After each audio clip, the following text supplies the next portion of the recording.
આજે આપણે નામું આંકડા નહીં પણ વાણિજ્ય વ્યવસ્થા વિશે અભ્યાસ કરવાનો છે, જેમાં આપણે પ્રથમ પ્રકરણ છે સંચાલન, એ વિશે આપણે થોડી વાત કરવાની છે. તો સંચાલનનો અર્થ શું એ વિશે કહેતા પહેલા થોડુંક જોઈએ તો આપણી રોજબરોજની પ્રવૃત્તિ પહેલેથી જોતા આવીએ તો સૌથી પહેલા માનવ છે એની જરૂરિયાતો ઓછી હતી, એટલે કે શિકાર કરતો, એ રીતે પોતાનું જીવન ગુજારતો, એકલો રહેતો.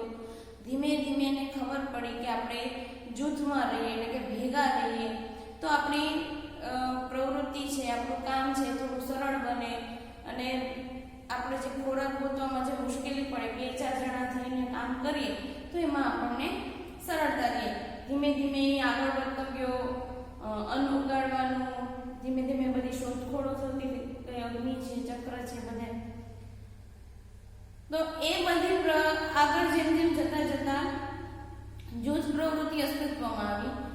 જૂથમાં હવે કોઈ પણ એક વ્યક્તિ તો એવું હોય જ કે જે દરેક વ્યક્તિને કામ સોંપતું હોય, કામ સંભાળતું હોય, કોઈ ન કરે તો એને સમજાવતું હોય, કઈ રીતે કરવું, કેમ કરવું એની દોરવણી આપતું હોય.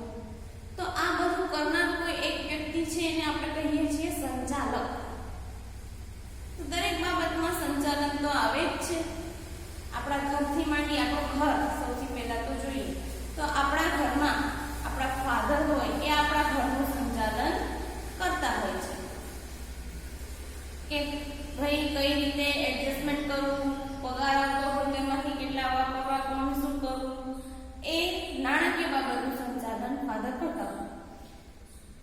આપણે વ્યવસાયની બાબતમાં, ધંધાની બાબતમાં જોવાનું છે તો સંચાલનનો અર્થ એટલે શું?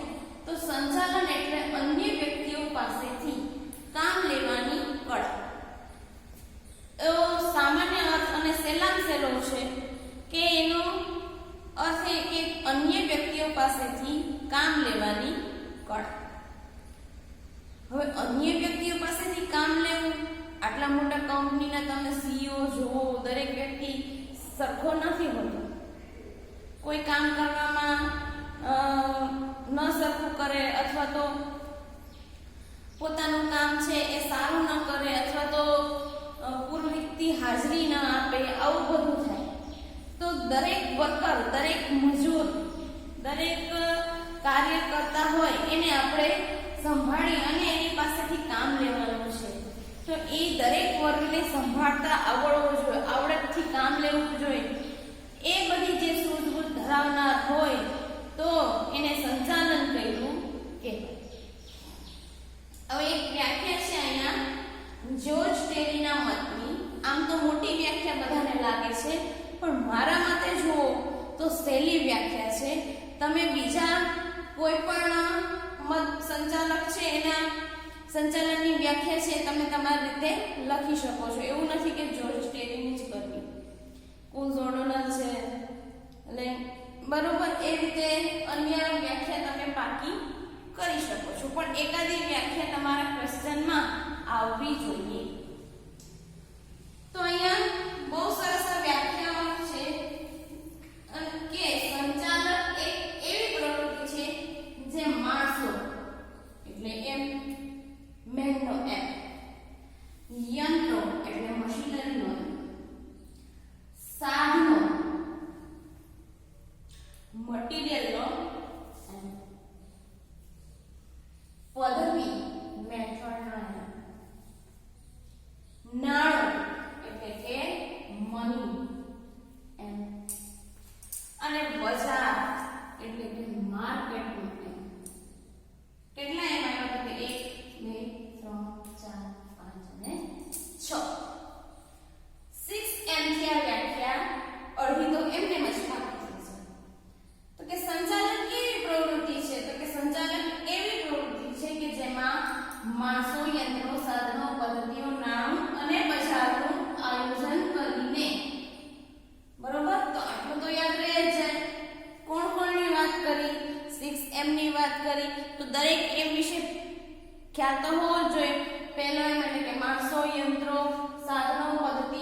બજારનું આયોજન કરે. આયોજન તો અગત્યનું જ છે, કારણ કે કોઈ પણ કામ કરો તમે પહેલા એનું શું કરશો? અગાઉથી આયોજન વગર કોઈ કામ શક્ય નથી. તો સૌથી પહેલા સંચાલન પહેલા પણ આયોજન આગળ આવે છે.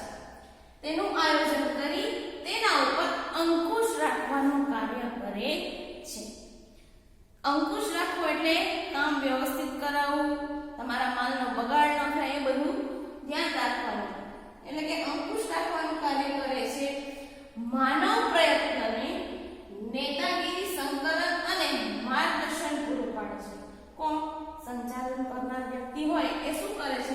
તો કે માનવ પ્રયત્નોને, કારણ કે તમે જે કંઈ પ્રવૃત્તિ કરશો એ માનવ દ્વારા જ થવાની છે. માનવ વગર તો સંચાલન શક્ય જ નથી કે ધંધો શક્ય નથી. બરાબર? તો દરેક વ્યવસાય, પેઢી, ધંધો, કંપની બધામાં માનવ તો આવવાના જ છે. તો એ માનવોના પ્રયત્નોને શું? તો કે નેતાગીરી, સંકલન અને માર્ગદર્શન પૂરું પાડે છે, અને જેનાથી એકમના ઈચ્છિત ધ્યેયોને સિદ્ધિ હાંસલ કરી શકાય છે. શું કઈ કઈ બાબત આવી? તો કે 6 એમની વાત આવી. ક્યાં ક્યાં? તો કે માણસ, યંત્રો, સાધનો, પદ્ધતિઓ, નાણાં અને બજારનું આયોજન કરવાનું છે. ત્યારબાદ તેના ઉપર અંકુશ રાખવાનો. પહેલા આયોજન, પછી અંકુશ. અંકુશ રાખી અને એના પ્રયત્ન કોના? તો માનવના પ્રયત્નોને નેતાગીરીને, સંકલન ને માર્ગદર્શન પૂરું પાડે છે. કારણ કે આપણને કોઈ માર્ગદર્શન આપનાર તો હોવું જોઈએ કે ભાઈ તમે આ ન કરો, આ કરો, આ વસ્તુ કરશો તો વધારે નફો થશે, આ વસ્તુ વેચવાથી આજે એની માર્કેટિંગની જરૂર છે.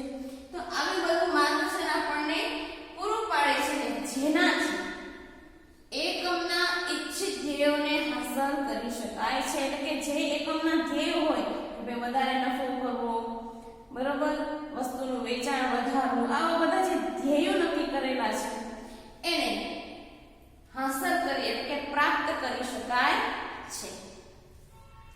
ત્યારબાદ જોઈએ તો સંચાલનનું સ્વરૂપ. સ્વરૂપ એટલે સંચાલનના માળખામાં સંચાલનનું સ્વરૂપ કેવું? તો આમ તમે જુઓ તો એમાં તમને 7 પોઈન્ટ આપેલા છે કે સર્વવ્યાપી પ્રવૃત્તિ, હેતુલક્ષી જૂથ, સતત ચાલતી પ્રવૃત્તિ, માનવીય પ્રવૃત્તિ, નિર્ણય પ્રક્રિયા, વિજ્ઞાન અને વ્યવસાય. આ સાતેય બાબત આમ તમે જુઓ ને તો વ્યાખ્યામાં આવી જ ગઈ છે, કારણ કે અમુક સ્વરૂપ છે, લક્ષણો છે, મોટા ભાગના શેમાંથી આવે છે? તો કે વ્યાખ્યા પરથી જ આવે છે, કારણ કે એ બધું મળીને જ વ્યાખ્યાનો બને છે. તો કે સૌથી પહેલી છે સર્વવ્યાપી પ્રવૃત્તિ. તો સંચાલન તમે જો દરેક ક્ષેત્રમાં જોવા મળશે. મેં પહેલા જ ઉદાહરણ આપ્યું હતું કે આપણા ઘરમાં પણ સંચાલન હોય.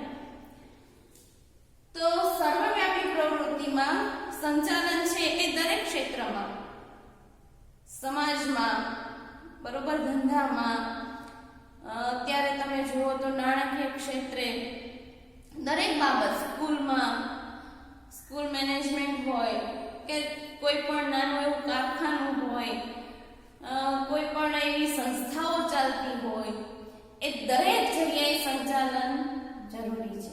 એટલે કે એ કેવી પ્રવૃત્તિ છે સંચાલન? તો કે સર્વવ્યાપી, જે દરેક જગ્યાએ કોઈના કોઈ સ્વરૂપે સંચાલનની જરૂર પડે છે, એના વગર શક્ય થતું નથી. માનો કે કથાનું આયોજન કરવું હોય તો ત્યાં પણ સંચાલનની જરૂર પડે.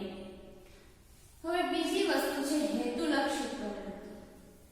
તો આપણે હેતુ આવે તો સૌથી પહેલા નફાનો મુખ્ય હેતુ યાદ આવે. શું છે? તો કે નફો કમાવવાનો. ત્યારબાદ તો કે એના ગૌણ હેતુ ઘણા બધા છે, જેમ કે નફો કમાવા સિવાયના શાખ વધારવી, દર વર્ષે એકંદરે નફો વધારવો, ત્યારબાદ પોતાની વસ્તુની માર્કેટિંગની બાબતમાં, પોતાની ગુણવત્તાની બાબતમાં ટકી રહેવું. આ બધા મહત્વના હેતુ છે. એમાં મેઇન હેતુ છે નફો કમાવાનો. એટલે કે સંચાલન તમે કરો તો સંચાલક કે એવું રહેવું જોઈએ કે પોતાની પેઢી, ધંધો કે જે હોય એને વધારેમાં વધારે નફો આપી શકે એ રીતે એને આગળ પ્રવૃત્તિ કરવાની છે. ત્યાર પછી છે જૂથ પ્રવૃત્તિ. તો હંમેશા જૂથ પ્રવૃત્તિ હોય તો જ, બરોબર. અને પહેલા પણ મેં વાત કરેલી કે માનવ જેમ જેમ જૂથમાં રહેવા માંડ્યો એમ એમ સંચાલનની જરૂર પડવા માંડી. તો જૂથ પ્રવૃત્તિમાં તમે કોઈ પણ જગ્યાએ કોઈ પણ કારખાનામાં જૂથ પાડી દીધેલા હોય અથવા તો પાડી નક્કી કરેલી હોય તો દરેક વખતે પાડી નક્કી કરેલી હોય એનો અલગ એક સંચાલક હોય જ છે. એટલે કે જ્યાં જ્યાં જૂથ પ્રવૃત્તિ હોય ત્યાં ત્યાં સંચાલકની જરૂર પડે છે. ત્યાર પછી છે સતત ચાલતી પ્રવૃત્તિ. તો સતત ચાલે આ પ્રવૃત્તિ ક્યારે બંધ થતી નથી. સંચાલક હોય એને કોઈ પણ એક વસ્તુ છે એની પાછળ પોતાના ધ્યેયોને કામે લગાડ્યા, વર્કરો પાસેથી કામ લેવાનું છે, નિર્ણય શક્તિ પોતાની બતાડવાની છે. તો એ માનો કે એક વર્ષનો તમારો નફો થઈ ગયો, હાલો આ વર્ષે આપણે કમાઈ લીધું, પૂરું, ત્યાં એન્ડ આવી જતો નથી. શું કામ એ નથી આવતો? તો કે એને બીજા વર્ષ માટે તૈયાર રહેવાનું છે. બીજા વર્ષ માટે એને વિચારવાનું છે કે હવે આવતા વર્ષે હું આનાથી વધારે નફો કેમ કમાઈશ, મારા આ ગયા વર્ષના નફામાં અથવા તો કમાવાની શક્તિમાં અથવા મારા આયોજનમાં, મારા સંકલનમાં શું ખામી હતી એને સુધારવાના પ્રયત્નો કરવાના છે. આગળ હવે નવા નવા લક્ષ્યાંકો કેમ પાર પાડવા એ માટે સતત ચાલતી પ્રવૃત્તિ માનવામાં આવે છે. ત્યાર પછી છે માનવીય પ્રવૃત્તિ. તો માનવી હોય એના વગર કોઈ પણ કામ શક્ય નથી. તમારી પાસે બધું જ હોય, મોટે મોટી તમે કંપની હોય એના તમારી પાસે મશીનરી છે, જે જોઈએ તે માલ પ્રોડક્ટ આ તે બધું તમામ વસ્તુ છે, પણ માનવ જ ન હોય તો કોણ કરશે આ બધી પ્રવૃત્તિ? એના વગર આ પ્રવૃત્તિ શક્ય નથી. એટલે કે મેઇન કોણ છે આ પ્રવૃત્તિમાં? તો કે માનવ. કારણ કે માનવ દ્વારા થતી પ્રવૃત્તિ છે. ત્યાર પછી છે નિર્ણય પ્રક્રિયા. તો સંચાલક માટે સંચાલન એવી પ્રવૃત્તિ છે કે દરેક પગલે એને નિર્ણય લેવા પડશે. તો દરેક નિર્ણય પ્રક્રિયામાં એને વ્યવસ્થિત નિર્ણય લઈ અને આગળ કામ વધારવાનું રહેશે.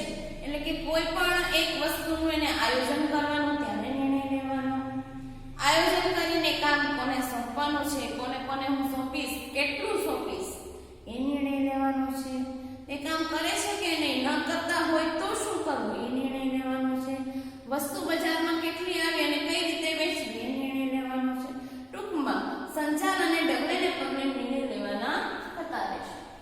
ત્યાર પછી છેલ્લું છે વિજ્ઞાન, કળા અને વ્યવસાય. જે આપણે અર્થમાં પણ આવ્યું હતું કે સંચાલન એટલે અન્ય વ્યક્તિઓ પાસેથી કામ લેવાની કળા. તો અહીંયા 3 વસ્તુ આપી છે: વિજ્ઞાન, કળા અને વ્યવસાય.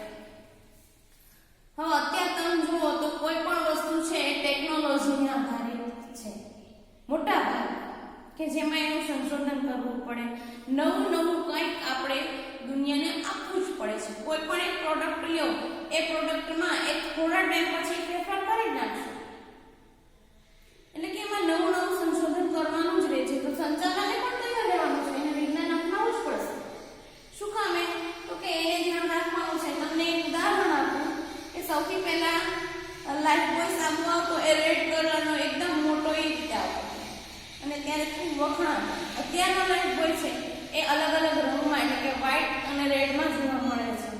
ઉપરનું રેપર બદલાઈ ગયું છે, એનો માર્કો છે એમાં પણ થોડો ફેરફાર કરેલ છે, એના સાબુના રંગમાં ફેરફાર કરેલ છે, એની ક્વોલિટીમાં ફેરફાર કરેલ છે.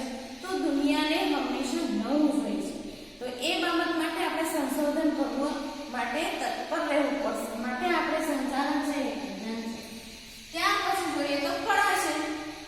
તો કે સંચાલન શું? તો કે કળા એટલે કે આપણને આવડત હોવી જોઈએ, બુદ્ધિ હોવી જોઈએ, સૂઝ હોવી જોઈએ કે જેના લીધે આપણે સંચાલન છે એ અન્ય વ્યક્તિઓ પાસેથી એવી રીતે કામ લઈ શકીએ કે વ્યક્તિને આપણે પોતે સામેથી તૈયાર થાય કે મારા સંચાલક છે એ વ્યવસ્થિત છે તો મારે કામ કરવું જોઈએ. ક્યારે થાય આ બધું? તો કે સંચાલક પાસે કળા હોય ત્યારે. છેલ્લું છે વ્યવસાય. તો વ્યવસાયમાં અત્યારે સંચાલનમાં મોટા ભાગના લોકો છે પોતાના નિર્ણયો ઉપર કામગીરી કરે છે. તો આપણે અમુક એવી બાબતો હોય કે જેમાં અમુકના સલાહ સૂચનની જરૂર પડે કે તમે આ બાબતમાં અમને નિર્ણય આપી દો. અત્યારે તમે જુઓ તો ઘણી એવી હોય કે જેમાં આપણે સીએ ચાર્ટર્ડ એકાઉન્ટ વાળાની સલાહ લઈએ છીએ, કોઈ વકીલની સલાહ લઈએ છીએ, તો એ બધા શું કરે છે તો કે એ લોકો તો વ્યવસાય કરે છે, તો વ્યવસાયનું જોડાણ પણ શેમાં થયેલું છે? સંચાલન. તો આજે આપણે જોયું સંચાલનનો અર્થ, એની વ્યાખ્યા અને એનું સ્વરૂપ. ફરી મળશું નેક્સ્ટ.